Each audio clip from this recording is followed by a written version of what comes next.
What's the real reason that one teacher seemed to hate your entire family? My English teacher, Ms. Kendra, spent 3 years making my life a living hell, and I only found out why after graduation. She literally had a vendetta against my entire family, and I never saw it coming. I was in 9th grade when I first got Ms. Kendra for honors English. From day one, something was off. Like the way she'd call on me for every hard question even when other kids had their hands up, or how she'd mark me down for the exact same answers other students got full points for. At first I thought maybe I was being dramatic. Like maybe she was just a tough teacher and I wasn't used to high school standards yet. But then she started making these weird comments about my family traits, and how some things never change when I'd turn in assignments. I remember one time I was literally 30 seconds late to class after lunch and she made this huge scene about how punctuality isn't genetic but apparently tardiness is in some bloodlines. And everyone just stared at me. I'd go home crying at least once a week. My mom would tell me to just try harder, that some teachers are just strict. But this felt different. It wasn't strictness. It was like, targeted. Things got worse when she assigned this personal narrative essay. I wrote about my dad teaching me to ride a bike when I was 7, and she gave me a C, with these bizarre comments like convenient memories and selective storytelling. WTF does that even mean for a 9th grade essay about bike riding? I started noticing she'd get this weird look whenever my dad came up in conversation. Not even just when I mentioned him. One time someone was talking about how their dad got a new job at the hospital and Miss Kendra's whole face just changed.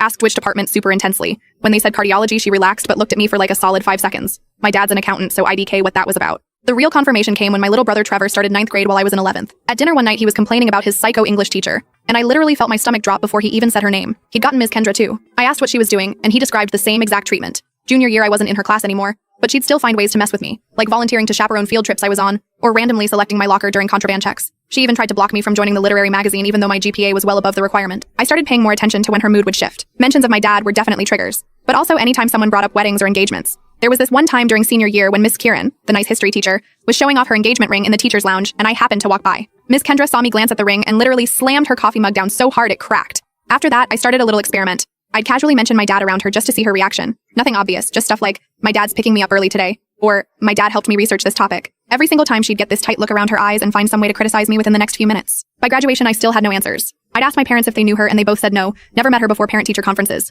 I was just relieved to be done with her forever. Then came graduation night. We were all at this restaurant downtown celebrating and I went to the bathroom. Who walks in but Miss Kendra? She was there with some other teachers celebrating end of year. We made eye contact in the mirror and for a second I thought she might actually say something nice since I was graduating. Instead, she looked at me and said, "You have his smile. It's unfortunate." Then just walked out. I was shaking. What the actual hell? I told my mom when I got back to the table and she just froze, like completely still. Then she and my dad had this weird silent conversation with their eyes before my dad excused himself. My mom waited until he was gone before telling me that Miss Kendra and my dad were engaged in college. Apparently they were together for 4 years and he broke it off 2 months before the wedding because he met my mom. Miss Kendra had found out she was pregnant right before he ended things but never told him. She lost the baby a few weeks later. By then my parents were already together and she never spoke to him again. My mom said she recognized Ms. Kendra's name when I first mentioned her in 9th grade, but thought it was just a coincidence. She never imagined someone would hold a grudge for almost 20 years and take it out on children. I confronted my dad later that night. Said he had no idea she even lived in the same state anymore. Kept saying he was sorry over and over. I asked if he knew about the pregnancy and he looked genuinely shocked. Said no, she never told him. I believe him, but it doesn't change the fact that 3 kids suffered because of choices he made before we were even born.